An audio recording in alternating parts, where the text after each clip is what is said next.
बिस्मिल्लाहिर्रहमानिर्रहीम, अस्सलाम वालेकुम जी। मैं नजमुल हसन बाजवा हूँ। नाज़रीन किराम, इलेक्ट्रॉनिक मीडिया पे इन दिनों ये बड़ा कम नज़र आ रहा है कि कोई इतनी गर्मा गर्मी हो जाए कि कोई शो ही छोड़कर जो है ना वो चला जाए।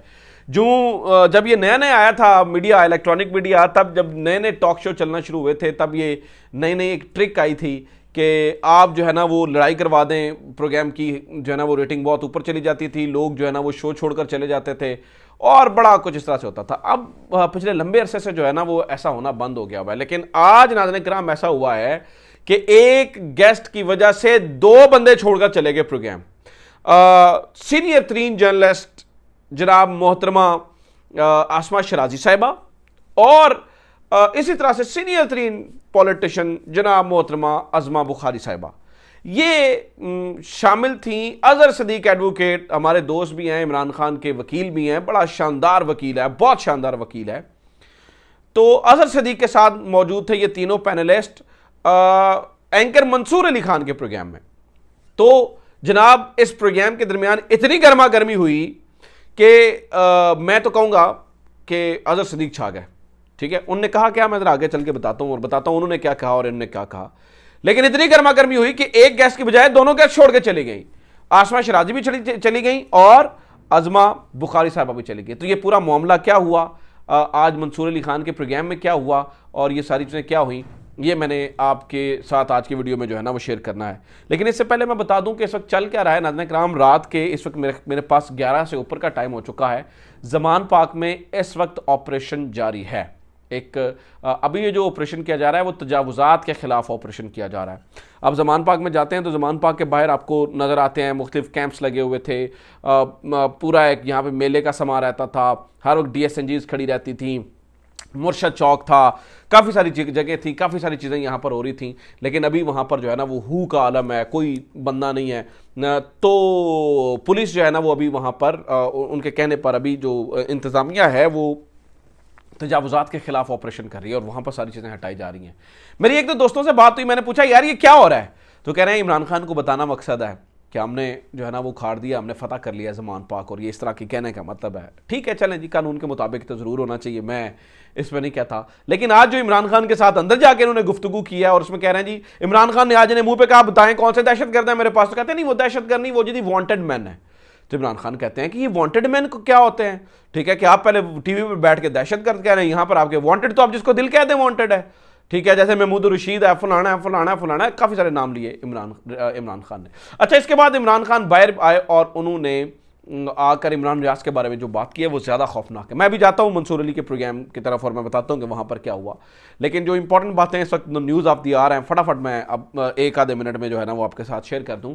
तो इमरान रियाज के बारे में आज जब इमरान खान ने बाहर आकर गुफ्तगू किया तो उन्होंने कहा जी, दो बातें उन्होंने की। उन्होंने कहा कि सहाफ़ियों को स्टैंड लेना पड़ेगा, मुझे शक है कि शायद उसके ऊपर इतना तशद्दुद किया हो कि उसे सामने ना लेके आ सकें। और दूसरी बात उन्होंने कही कि मुझे ये भी शक है, हो सकता है कि वो ज़िंदा ही ना हो, अल्लाह माफ़ करे, अल्लाह ना करे कभी ऐसा हो।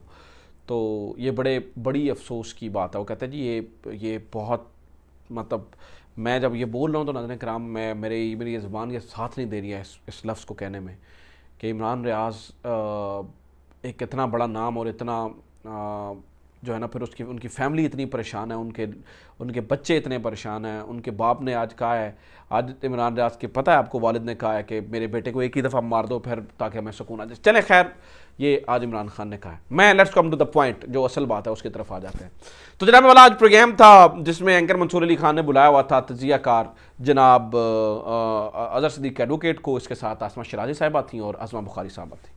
जनाब जो ही प्रोग्राम शुरू हुआ तो आसमा शराजी साहिबा कहती हैं कि मैं मंसूर आपके साथ एहतजाज करना चाहती हूँ। और एहतजाज किस बात पे करना चाहती हूँ, वो कहते हैं जनाब मंसूर मैं इस बात पे एहतजाज करना चाहती हूँ कि मुझे बताया गया था कि अतर काज़मी आ रहे हैं और अज़मा बुखारी आ रही हैं और यहाँ पर अजहर सदीक बैठे हैं। और फिर जो लफ्ज़ देखे उन्होंने कहा जी मैं एक ऐसे शख्स के साथ स्क्रीन नहीं शेयर कर सकती जो मेरे पे हम ख़वातीन के ऊपर इल्ज़ाम लगाते रहे हैं और ये वो। और उन्होंने कहा जी मैं छोड़ के जा रही हूँ। अभी वो छोड़ के गई नहीं थी, बैठी हुई थी स्क्रीन पर। तो अजहर सदीक बोलना शुरू हो गया और उन्होंने कहा देखें बीबी, उन्होंने कहा नहीं, उन्होंने कहा देखें मैं आपकी मौजूदगी में कह देता हूँ, मैं आपके सामने रख देता हूँ चीज़ें, मैंने क्या। अच्छा, ये जो बात थी ना आसमा शराजी की, मुझे ये बड़ी महसूस हुई। ठीक है, ख़वातीन के ऊपर इल्ज़ाम लगाने पर उन्होंने बड़ा माइंड किया, उन्होंने कहा कि ये नहीं। तो जब आपने वो बकरे चढ़ेंगे सरदार और ना वो होगा ना गोश्त چڑھیں گے اور نہ الو جاگیں گے، کچھ اس طرح کا انہوں نے کالم لکھا تھا جب آپ نے بشرا بی بی کو اٹیک کیا تھا. تو کیا آپ بشرا بی بی جو ہے نا وہ صرف مطلب دیکھیں میں تو کہتا ہوں ہر ایک خاتون کی عزت ہے، آسمہ شرازی کی بھی میرے لیے دل میں اتنی ہی عزت ہے، سب کی اتنی، مریم نواز کی بھی عزت ہے، خاتون ہونے کے ناطے سب کی عزت ہے. تو کیا جب ان کے لیے آپ نے بشرا بی بی کے لیے کہا تھا تب جو ہے نا وہ آپ کو نہیں یاد آیا تھا؟ تو خیر انہوں نے کہا جی وہ خواتین کے بارے میں.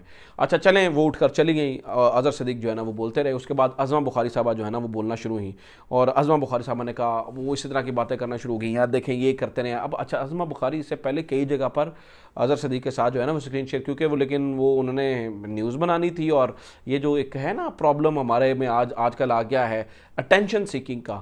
تو چلیں میں کہتا ہوں جی آسمہ شرازی کی بات سمجھ آئی، لیکن آسمہ شرازی کو ٹھیک ٹھیک جواب دیے. اب عظمہ بخاری صاحبہ جب اس طرف جانے لگیں تو پھر جو اظہر صدیق ہیں، میں ان کے دلائل کے سے متاثر ہوں، انہیں پھر ایسی دلیلیں دی. انہوں نے کہا آپ کون سی بات کر رہے ہیں، آپ نے ہماری ہوٹل کے اندر 2 تقریریں کی تھیں، آپ کو یاد نہیں ہے؟ آپ کو یاد نہیں ہے مریم نواز کی موجودگی میں کیا نعرے لگے تھے؟ آپ کو یاد نہیں ہے ہم نے تب کنڈیم کیا تھا؟ آپ کو یاد نہیں ہے فوج پہ کس طرح کا کرٹیسزم کیا کرتی تھی؟ تو ہم کنڈیم کیا کرتے تھے اس کو. تو انہوں نے ناظرین کرام یہ بات کی، اور اس کے بعد جو ہے نا وہ جب لاجواب ہو گئیں عظمہ بخاری صاحبہ، ان کے پاس جواب ہی کوئی نہیں تھا، تو وہ بھی انہوں نے مائک اتارا اور اتار کے جو ہے نا وہ چلی گئی. انہوں نے کہا جی میں بھی اظہر صدیق کے ساتھ جو ہے نا وہ اسکرین شیئر نہیں کر سکتی. دیکھیں یہ واقعہ جو ہے نا وہ مجھے لگتا ہے کہ یہ کتنی چھوٹی بات نہیں ہے. آسمہ شرازی صاحبہ کو پتہ ہونا چاہیے تھا کہ وہ کس کے ساتھ بیٹھ رہی ہیں. لائیو ایسے آ کے صرف دیکھیں عزت جو ہے وہ سب کی ہوتی ہے، اگر عزت ان کی ہے تو عزت اظہر صدیق کی بھی ہے. اس طرح سے آ کے جو ہے نا وہ بات کرنا، اگلے بندے کو بے عزت کرنے کی کوشش کرنا، یہ کسی بھی صورت میں قابل قبول نہیں ہے. بلکہ میں تو اپریشیٹ کروں گا کہ جس طرح سے ان کی موجودگی میں جوابات دیے، تمیز کے دائرے کے اندر جا کے جوابات دیے، اور اظہر صدیق نے، اور اس طرح کے جوابات دیے کہ پھر اس کا کوئی جواب نہیں تھا آسمہ شرازی صاحبہ کے پاس بھی یا عظمہ بخاری صاحبہ کے پاس. تو جب بات جو ہے وہ دلیل سے کریں، آپ نے اختلاف کرنا ہے تو وہ بھی دلیل سے کریں. یہ نہیں ہو سکتا کہ جناب میری بدتمیزی جائز ہے اور آپ کی بدتمیزی جو ہے نا وہ بدتمیزی ہے، میری بدتمیزی جو ہے نا وہ نہیں وہ میرا اختلاف ہے. ایسا نہیں ہو سکتا. اختلاف سب کا ایک جیسا ہوتا ہے، بدتمیزی بھی ایک جیسی ہوتی ہے. تو یہ سب کچھ آج ہوا ہے. میں تو اسے کنڈیم بھی کروں گا اس واقعے کو، لیکن ایک بات ہے اظہر صدیق کے دلائل واقعی آج جس طرح سے انہوں نے بات کی وہ چھا گئے. اپنا خیال رکھیں. خدا حافظ. پاکستان زندہ باد.